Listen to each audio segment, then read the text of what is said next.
در بسنده مغزم جنده، حرفم تکه پازلو رفتم، حسش کردم دستم حرفم مغزم.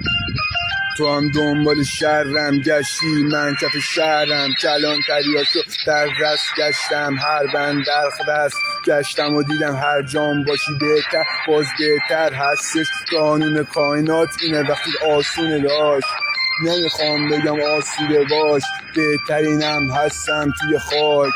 نمیخوام بگم آسونه جاش، بهترینم باش خط و جلو شاش. نمیخوام بگم بهتره باش، بهتره نباشی عزت کاش. نمیخوام بگم ایول جاش، خدا بگه به جا من ایول شاش. نمیخوام بگم ایول جاش، نمیخوام بگم توی غبرت کار. نمیخوام بگم عزت جاش، عبرت داشت. کلی دیدم توی شهرم، سوختم موندم رودم، نداشتم چه بگم کورم، همه جاش موندم، همه جاش کشتم، همه جاش سودم. ترس کشید اعصابم و دیدم که نورم، خدا میده زودم، نمیدونم چطوری قله رو دیدم وقتی دودم پرم کورم، خودم زورم بلند، نرسید به نورم کلنگ، به جاش زدم توش شب هاش بجاش، گشتم پلیس هر جاش گریز. تو هم نگو چرا لپت پلیس، مغزت پلیس، حرفم پلیس.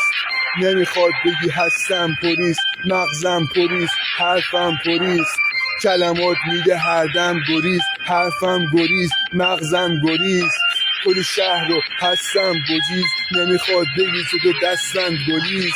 وقتی که هستی با خودت مستی، نمیخواد بگی هستی میشی توی شهرت دستی و کستی.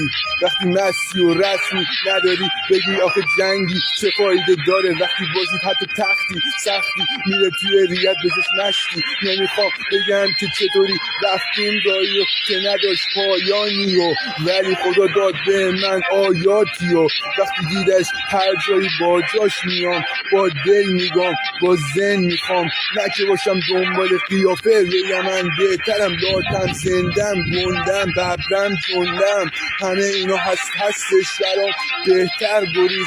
وقتی که تو آینه میبینم پلیس، به جا سربازی که رفتش تو خدمت پلیس. بودم شوتی بودم روزی بودم شوتی، ولی هنوزم هستم گریز، مستم پلیس هستم گریز.